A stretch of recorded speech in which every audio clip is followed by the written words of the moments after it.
Salut, je suis Rachel du Canada.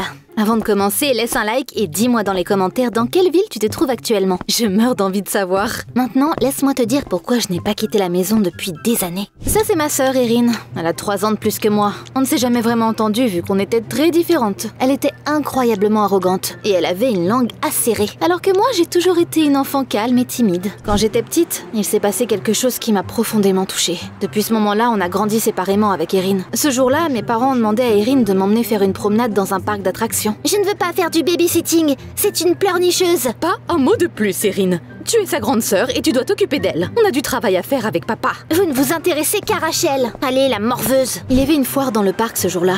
Et il y avait plein de visiteurs. Erin est tombée sur ses amis et s'est laissée distraire. Je regardais un clown et je l'ai pas vu partir. J'ai vite compris que j'étais perdue. Donc tout ce que je pouvais faire, c'était chercher Erin. Mais le parc était immense. Il y avait des dizaines d'étrangers autour de moi. Bientôt, j'ai eu une crise de panique. J'ai fondu en larmes et je me suis assise par terre. J'ai peur. Je veux rentrer à la maison. Les gens se sont entassés autour de moi. Ils me regardaient tous en chuchotant. Ça m'a fait tourner la tête et mon cœur battait super fort. Erin a fini par me retrouver et elle m'a ramenée à la maison. Évidemment, elle s'est pris l'engueulade du siècle, vu qu'elle ne s'était pas bien occupée de moi. Erin, comment t'as pu être aussi irresponsable? Après cet incident, j'ai développé une phobie des espaces ouverts et des étrangers. En bref, j'avais peur de quitter la maison. Après tout, j'étais sûre que quelque chose de terrible m'arriverait si je sortais. Ni mes parents, ni les psychologues n'ont su m'aider. Donc depuis ce jour-là, je suis restée à l'intérieur. Rencontrer des inconnus m'horrifiait tellement que je me cachais sous le lit à chaque fois qu'un facteur ou un livreur de pizza sonnait à la porte. Mes parents ont arrêté de faire des voyages d'affaires pour être toujours là pour moi. Ça voulait dire qu'ils rataient de bonnes opportunités et qu'ils ne gagnaient bientôt plus autant qu'avant. En plus, je pouvais pas aller à l'école et ils devaient me trouver un tuteur, un étranger auquel je serais habituée et en qui je pourrais avoir confiance. Ça énervait tellement Erin. Rachel, on est pauvres maintenant. Et c'est à cause de toi. Nos parents te chouchoutent beaucoup trop. Ma sœur pensait que je mentais sur ma phobie parce que j'aimais l'attention. J'aurais tout donné pour me débarrasser de mon anxiété. Après tout, je voulais devenir politicienne. Mais je savais parfaitement que ce serait impossible si je surmontais pas ma peur. Un jour, Erin a dit que sa classe partait en excursion dans la capitale et elle a demandé de l'argent à nos parents, mais ils ont dit que c'était trop cher. On dépense beaucoup d'argent pour le tuteur de Rachel. Désolée, mais tu ne pourras pas participer au voyage. Ça a énervé Erin et elle m'a encore crié dessus. Pourquoi tu ne peux pas être normale et aller à l'école comme tout le monde? Ça m'a rendu triste que ma propre sœur ne me comprenne pas. J'avais besoin de parler à quelqu'un. J'ai donc décidé de télécharger une application de rencontre et de trouver un ami en ligne. Presque tout de suite, un gars avec un nom très inhabituel, Saphir Gold, m'a envoyé un message. C'était vraiment intéressant de parler avec lui. Et en plus, il voulait devenir politicien comme moi. Mais pour une raison quelconque, son père n'approuvait pas ses rêves. Mon père est très strict et ne me laisse rien faire. On s'envoyait des idées et des mèmes tous les jours. On se comprenait tellement bien que j'avais l'impression qu'on se connaissait depuis toujours. Bientôt, on s'est échangé nos photos. Oh, il était magnifique en vrai. Et un jour, il a avoué qu'il devait être très prudent parce qu'il avait peur de quelque chose. C'était très mystérieux, donc je lui ai demandé ce qu'il cachait. Rachel, c'est un grand secret, mais t'es importante pour moi, alors je vais tout te dire. On peut se rencontrer? T'habites où? On a échangé nos adresses et il s'est avéré qu'on était pratiquement voisins. Je lui ai dit que j'avais peur de quitter ma maison. Mais je lui faisais confiance, alors je l'ai invité ici et on a fixé une date et une heure pour notre réunion. Oh, j'avais hâte de le voir. Plus tard, j'ai quitté ma chambre et je suis allée à la cuisine. Puis, il s'est passé quelque chose de terrible. J'ai croisé un inconnu dans notre couloir. Au début, j'étais figée tellement j'avais peur. Et puis j'ai couru dans ma chambre en criant. Il y a un intrus dans la maison, c'est un cambrioleur! À l'aide! Toute ma famille est venue courir au bruit. Il s'est avéré que le gars était juste le copain d'Erin et qu'elle l'avait invité. Rachel, arrête d'être aussi gênante! Tout le monde à l'école se moque de moi parce que ma sœur est une psychopathe. Mes parents m'ont défendue et ont grondé Erin. Elle connaissait ma phobie, mais elle avait quand même invité un étranger. J'en ai tellement marre de ça! Il était temps pour moi de rencontrer Saphir. Mais il n'est pas venu. C'était bizarre. Il n'a répondu à aucun de mes messages et son téléphone était éteint. J'étais vraiment inquiète parce que Saphir avait laissé entendre à plusieurs reprises qu'il avait peur de quelque chose. Heureusement, je connaissais son adresse. J'ai demandé à Erin de checker où était Saphir et de découvrir ce qui s'était passé, mais elle a juste souri sarcastiquement. Si tu tiens tellement à ce gars, sors de la maison et va le voir toi-même. Elle était en colère contre moi et elle a refusé de m'aider. Qu'est-ce que je pouvais faire?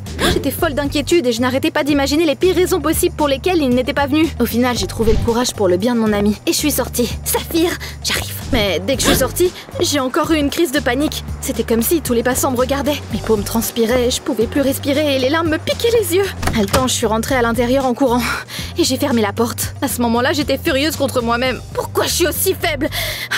Et si Saphir a besoin de mon aide? Alors que moi, je peux même pas surmonter ma peur. Je voulais devenir invisible pour que personne ne puisse me voir, pour que je puisse enfin aller chez mon ami. Même si ma première tentative avait échoué, je n'allais pas abandonner comme ça. J'ai trouvé un forum où des gens souffrant de la même phobie partageaient leur histoire. Une des filles avait écrit que le fait de porter un masque pour cacher son visage l'aidait. Petit à petit, elle s'est habituée à recommencer à sortir. Oh, ça avait l'air intéressant. Je me demandais si je pouvais suivre son exemple. J'ai trouvé une perruque poussiéreuse, des lunettes noires et un ruban jaune dans notre boîte de décoration d'Halloween. J'ai tout mis et je suis sortie. À ma grande surprise, ça a marché!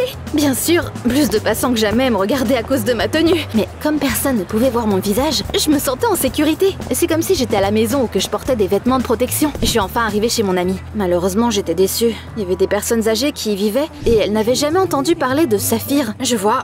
Désolée de vous déranger. Pourquoi elle portait des vêtements si étranges? Peut-être que c'est la mode aujourd'hui. Je suis rentrée chez moi.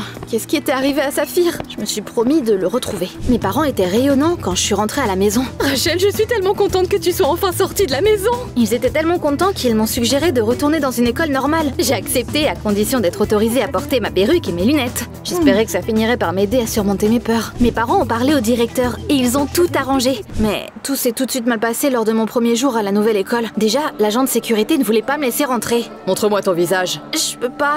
Il m'a fallu un peu de temps et un appel au directeur, mais je suis arrivée en cours. Mais là, j'ai vite compris que ce serait compliqué pour me faire des amis. Mes nouveaux camarades de classe se moquaient de ma tenue et ils chuchotaient dans mon dos. Je me sentais très mal à l'aise, mais je n'avais pas encore d'attaque de panique. Je voulais m'asseoir avec ma sœur au déjeuner, mais Erin avait honte de moi. Elle faisait genre qu'on se connaissait pas. Ma vie scolaire commençait plutôt mal.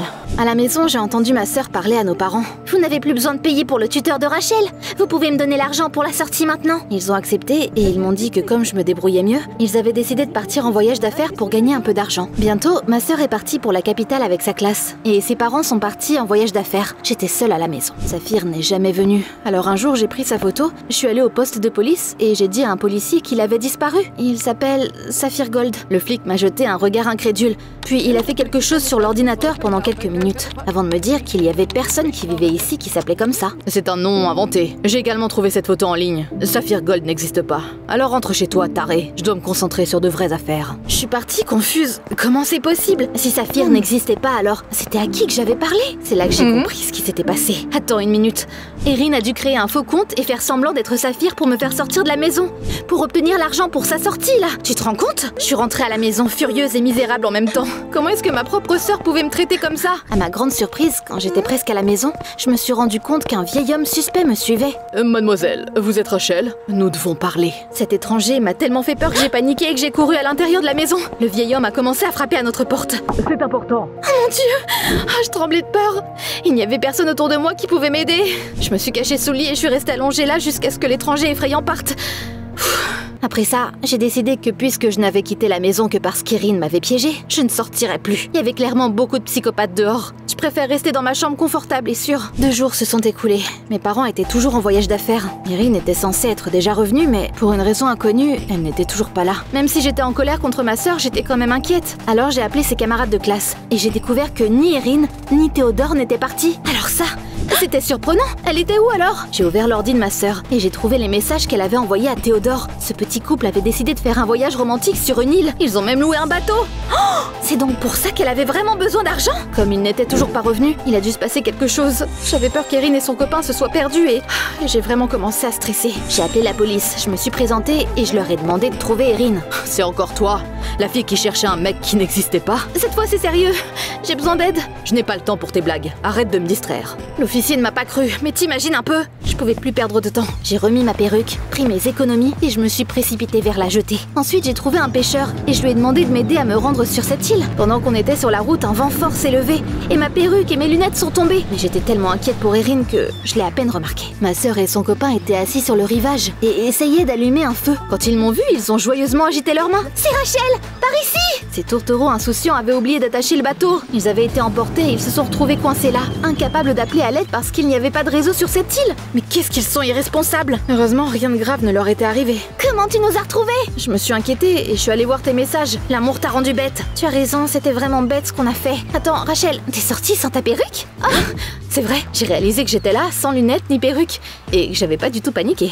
Waouh, le voyage m'avait enfin aidé à surmonter ma phobie. J'étais perdue dans mes pensées quand Erin m'a serré dans ses bras pour la première fois depuis des années. Petite sœur, merci d'être venue me chercher, alors que tu devais avoir tellement peur. Je suis désolée de t'avoir dit tant de choses méchantes. J'ai pardonné ma sœur, mais je lui en voulais toujours d'avoir fait semblant d'être Saphir. Tu imagines ce que je ressentais? J'ai failli tomber amoureuse de ce mec alors qu'en vrai il était faux. Pendant qu'on s'éloignait de l'île, j'ai dit à Erin que c'était pas cool ce qu'elle avait fait, mais elle m'a juste regardée perdue. De quoi tu parles? Je n'aurais jamais fait quelque chose comme ça? Là, c'était à mon tour d'être surprise. Si c'était pas ma sœur qui m'avait trompée, alors c'était qui? De retour à la jetée, on a payé le pêcheur, on a dit au revoir à Théodore et on est rentré à la maison. Cet étrange vieil homme m'attendait à nouveau près de notre maison. C'est encore lui! Il m'a déjà suivi! Erin s'est souvenue qu'elle était ma sœur aînée. Elle a serré les poings et elle s'est précipitée vers ce vieux.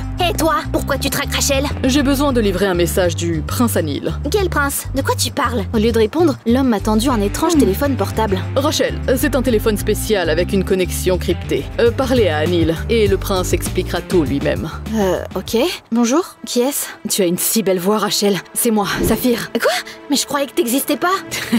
Bien sûr que je suis réelle, mais je suppose que le nom que j'ai choisi est stupide. Mon vrai nom, c'est Anil. Je suis un prince d'Inde. Mes genoux se sont affaiblis. Anil m'a enfin tout expliqué. Il s'est avéré qu'il était venu incognito dans notre pays avec son père. Puisque son père ne le laissait pas se faire des amis ou utiliser les réseaux sociaux, il avait peur que quelqu'un puisse trouver et blesser son fils. Mais Anil ne l'a pas écouté et il a créé un compte en utilisant un faux nom. C'est comme ça qu'on s'est rencontrés. Je suis désolée d'avoir menti sur le fait qu'on était voisins et que je t'ai envoyé la photo de quelqu'un d'autre. J'avais peur que papa découvre tout. Il a des espions partout, c'est pourquoi j'ai essayé d'être prudent. Anil voulait me dire la vérité sur lui-même en personne. Sauf que le jour où on était censé se rencontrer, son père l'a soudainement ramené à la maison. Anil n'avait pas pu me recontacter, mais il a demandé à son assistant personnel de tout m'expliquer. Ah, ça explique qui c'est du coup. Je me cachais de lui comme une folle. T'es pas folle, Rachel. Je sais ce que tu ressens, après tout. Je vis aussi dans une cage dorée. Je ne me suis pas retrouvée dans cette cage par choix, mais toi, tu es allée de toi-même alors, que tu peux être libre. Je lui ai dit que j'avais surmonté ma peur et que je pouvais maintenant réaliser mon rêve de devenir politicienne. Ma vie revenait enfin à la normale.